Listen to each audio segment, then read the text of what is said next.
তেখেতক আনিব পাৰি আপুনি অলপ বাইদেউ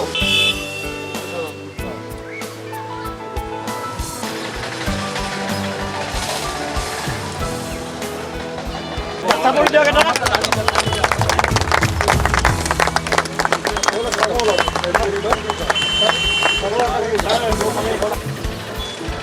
হ'ব বেছি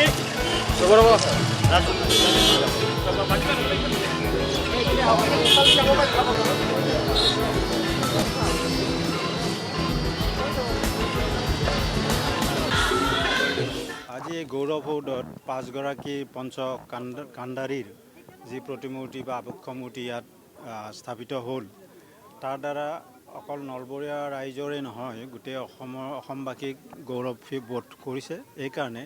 যে তেখেতসকলে আজি 103 বছৰীয়া অসম সাহিত্যবৰ নিচিনা এতিয়া জাতীয় সংগঠনক তেওঁলোকে এটা সময়ত গুৰি বঠা দি পেলাই আগবঢ়াই আনিছিলে আৰু মই ভাবোঁ এনেকুৱা প্ৰয়াসৰ দ্বাৰা আজি যিটো আবক্ষ মূৰ্তি যে উন্মোচিত হ'ল এনেকুৱা প্ৰয়াসৰ দ্বাৰা তেখেতসকলক অকল আমাৰ ফালৰ পৰা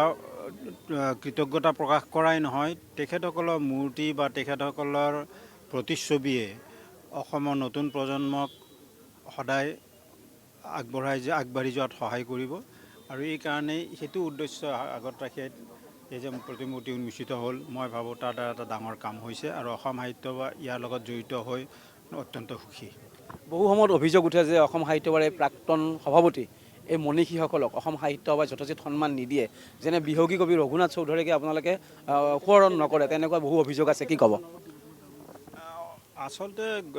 এইসকল মনীষীৰ যিমান অৱদান আছে অসম সাহিত্য সভাই নহয় অকল অসমৰ ৰাইজৰ কাৰণে আমি যিকোনো ধৰণে তাৰ কিবা উত্তৰ বা কিবা ধৰণৰ আমি উন্নত ধৰণে তেওঁলোকক আমি দিব পৰা বস্তু আমাৰ একো নাই আমাৰ অকল শ্ৰদ্ধা আৰু সন্মান যাচিব পৰা যিখিনি ক্ষমতা আছে সেইখিনিৰে আমি তেওঁলোকক সদায় স্মৰণ কৰি আহিছোঁ আৰু মই ভাবোঁ অসম সাহিত্য সভাই তেওঁলোকক আহিবলগীয়া সকলোবোৰ কালতে তেওঁলোকক শ্ৰদ্ধা কৰি যাব আৰু তেওঁলোক যুগমীয়া হৈ থাকিব হ'ব নলবৰীয়া ৰাইজে বিধায়ক হিচাপে নিৰ্বাচিত কৰি মোক যি সন্মান দিছে সেই সন্মানৰ ধাৰ মই কেতিয়াও খুজিব নোৱাৰোঁ সেই কথাটো মই প্ৰতিখন সভাতে কওঁ আৰু সেইকাৰণে নলবাৰী জিলাক প্ৰতিনিধিত্ব কৰি যিসকল ব্যক্তিয়ে নলবাৰীখনক অসমৰ বুকুত ভাৰতৰ বুকুত উজ্বলাবলৈ সক্ষম হৈছিল তেনেকুৱা ব্যক্তিসকলক মই শ্ৰদ্ধা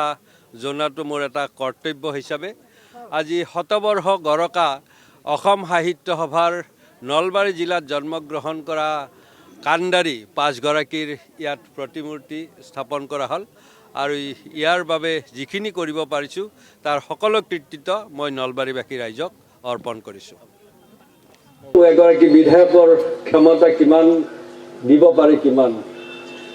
মই জানো যে মোৰ সেই 5 বছৰীয়া কাৰ্যকালত সন্তুষ্ট কৰিব পৰা মানুহৰ সংখ্যা কিমান হ'ব আৰু সেইকাৰণে মই প্ৰয়াস কৰিছোঁ যিসকল ব্যক্তিৰ সাধনাৰ ফলশ্ৰুতিত আমাৰ এই নলবাৰী জিলাত নলবাৰীক শিক্ষাৰ নৱদ্বীপ হিচাপে স্বীকৃতি দিছিল বা নলবাৰী নলবাৰীখনক আজিও অসমৰ সৰ্বত্ৰে শ্ৰদ্ধাৰে সোঁৱৰণ কৰে মাননীয় মুখ্যমন্ত্ৰী যিমানবাৰ নলবাৰীলৈ আহিছিল তেখেতে সদায় এটা কথা ব্যক্ত কৰে যে নলবাৰীলৈ মই আহোঁ দুটা কথা শিকাৰ কাৰণে বা এই শ্ৰদ্ধাস্পদ ব্যক্তিসকলক সোঁৱৰণ কৰাৰ কাৰণে আৰু ময়ো বিধায়ক হিচাপে সেই যিসকল ব্যক্তি আমাৰ নলবাৰীৰ নাম উজ্বলাই গৈছিল বা যিসকল ব্যক্তি নলবাৰীখনক আগুৱাই লৈ যোৱাৰ যত্ন কৰিছিল তেখেতসকলৰ কাৰণে কিবা কৰিব পাৰোঁ নেকি তাৰ সদায় প্ৰচেষ্টা চলাই আছিলোঁ বাট পথৰ উন্নয়ন এইটো এটা স্বাভাৱিক প্ৰক্ৰিয়া কিন্তু মানুহৰ যি যন্ত্ৰণা এই যন্ত্ৰণাটো দেখিয়ে মোক এগৰাকী সহকৰ্মীয়ে কৈছিল যে অশোক বিধায়ক হৈছে যেতিয়া হৰি মন্দিৰৰ এই গেটটোত এখন অভাৰব্ৰিজ কৰি দিব নোৱাৰানে এটা সাধাৰণ আবেদন আছিল আৰু সেই আবেদনকে লক্ষ্য কৰি মই আগবাঢ়িছিলোঁ আৰু কেন্দ্ৰীয় চৰকাৰ ৰাজ্যিক চৰকাৰৰ সহযোগিতাত আজি সেই বিষয়টোত সফল হোৱাৰ মই উপক্ৰম হৈছিলোঁ।